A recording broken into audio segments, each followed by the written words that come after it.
नमो नमः छात्रों। आज विद्यालय से मैं निधि श्रीवास्तव एक बार फिर से संस्कृत की इस कक्षा में यूपी बोर्ड के कक्षा 10वीं के छात्रों का स्वागत करती हूँ। छात्रों, पूर्व की कक्षा में आप लोगों ने विश्व कवि रविन्द्रनाथ टैगोर जी के विषय में अच्छी तरह से जानकारी प्राप्त की और आप लोगों ने यह जाना कि उनका मन घर में रहते रहते बाहरी स्कूली शिक्षा पर नहीं लगा। तब उन्हें क्या किया गया, हिमालय ले गए और हिमालय पर ले जाकर उन्हें अच्छी तरह से पिता के संपर्क में रहकर उन्हें अच्छा ज्ञान प्राप्त हुआ और उसके बाद वो आकर विद्यालय में शिक्षा प्राप्त की है। उसके बाद भाई के साथ न्याय की शिक्षा लेने के लिए कलकत्ता से कहाँ गए, लंदन गए और लंदन से वापस आए, जबकि उनकी बैरिस्टर की शिक्षा पूरी नहीं हुई थी वकालत की। फिर भी वो वापस आ गए पिता की आज्ञा से और बाद में वो इंग्लैंड जाकर पाश्चात्य संगीत का अच्छा ज्ञान प्राप्त करते हैं। तो छात्रों, आप सभी कोई विश्व कवि रविन्द्रनाथ टैगोर जी के विषय में अच्छी तरह से जानकारी प्राप्त कर लिए हैं। अब आगे के इस अंश में क्या बता रहे हैं उनके बारे में उसको जानने के लिए आइए हम लोग देखते हैं। क्लास 10 संस्कृत गद्य भारती का चतुर्था पाठा विश्व कवि रविन्द्र का चतुर्था भागा।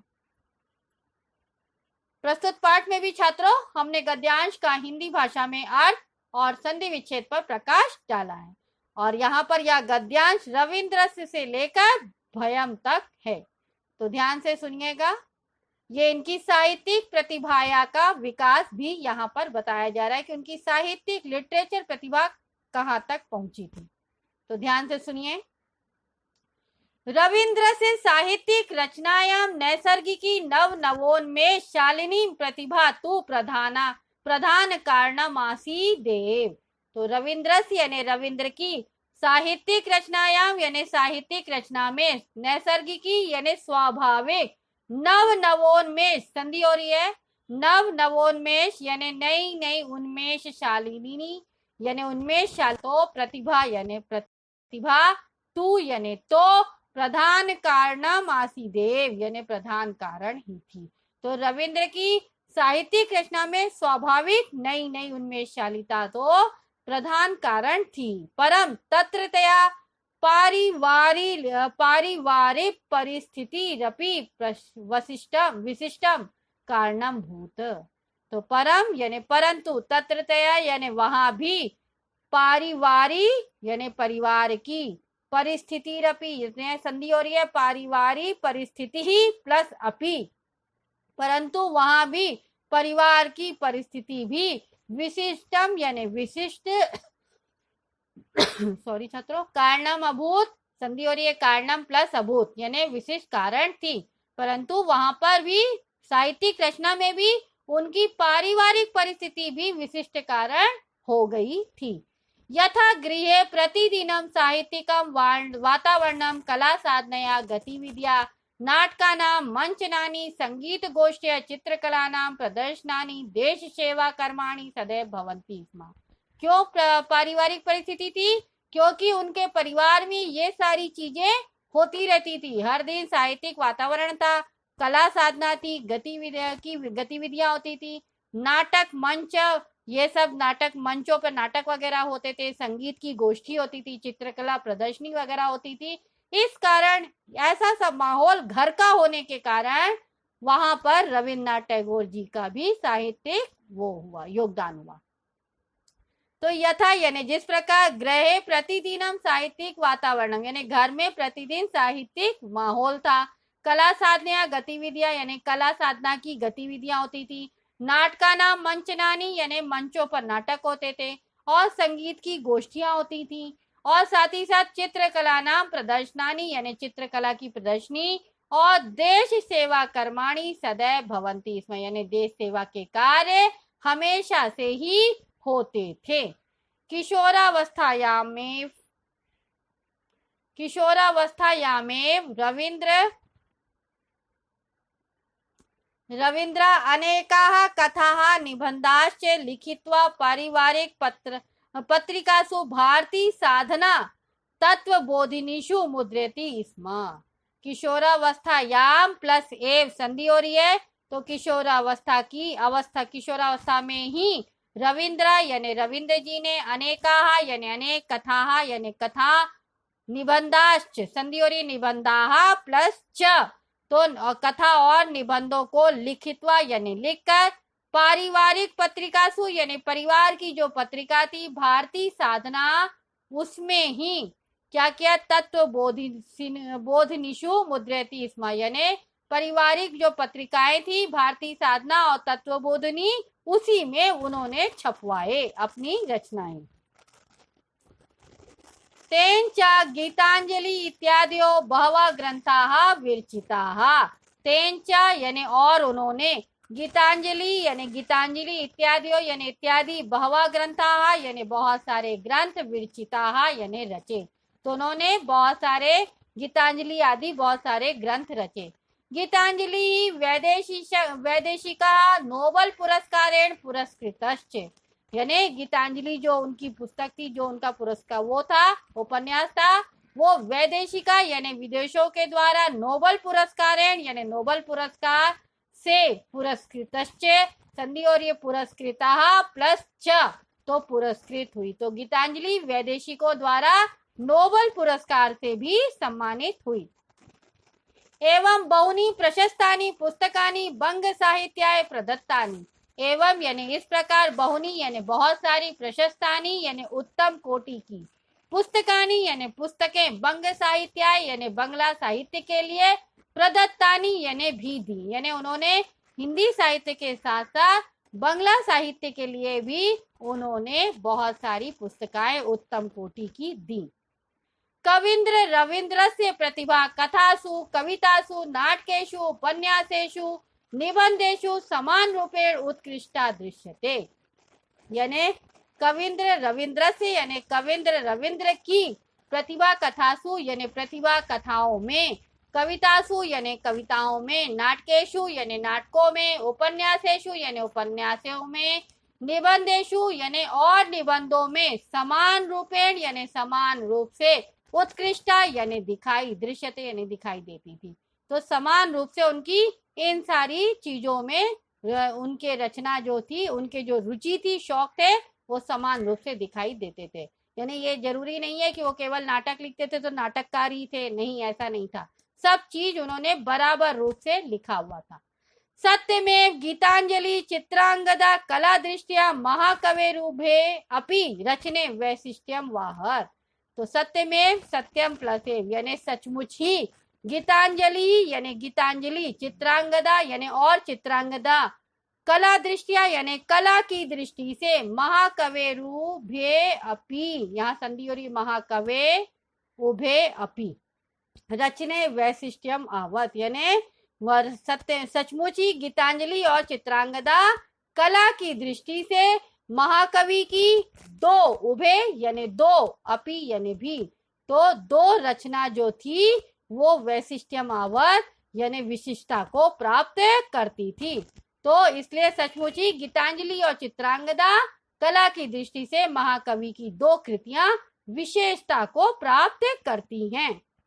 यतश्च महात्मा गांधी गुरुदेव से रविंद्र से केवल मादर में नाक्रोत अपितु यथा कालम समीचीन सम्मत्य मुखमपि इच्छते स्म। यतश्च यानी क्योंकि महात्मा गांधी यानी महात्मा गांधी, गुरुदेवस यानी गुरुदेव के, रविंद्र से यानी रविंद्र को, गुरुदेव रविंद्र को, केवलम आदर में, यहाँ पे संधि हो रही है, केवलम प्लस आदर, आदरम प्लस एव, तो क्योंकि महात्मा गांधी गुरुदेव रविंद्र को केवल आदर ही नहीं, नाक्रोत यानी नहीं करते थे, अपितु यानी बल्कि, यथा कालम यानी समयानुसार, समीचीन सम्मत्य यानी समयानुसार, समीचीन यानी सम्मत्य यानी उनकी राय के लिए, उनके राय मशवरा के लिए, मुखम अपि संधि और ये मुखम प्लस अपि इच्छते स्म यानी मुख भी देखते थे, तो क्योंकि महात्मा गांधी जो थे वो गुरुदेव रविंद्र का केवल आदर ही नहीं करते थे, बल्कि समयानुसार उचित राय मशवरा के लिए उनका मुख भी देखते थे। महात्मा एनम कविंद्रम रविंद्रम गुरुम मन्यत, गुरुम मन्यत में संधि हो रही है गुरुम प्लस मन्यत, तो महात्मा गांधी एनम कविंद्रम यानी महात्मा गांधी इन कविंद्र रविंद्र को गुरु मन्यत यानी गुरु भी मानते थे। एवं बहुवर्णिकम गरिमा मंडितम साहित्यिकम सामाजिकम दार्शनिकम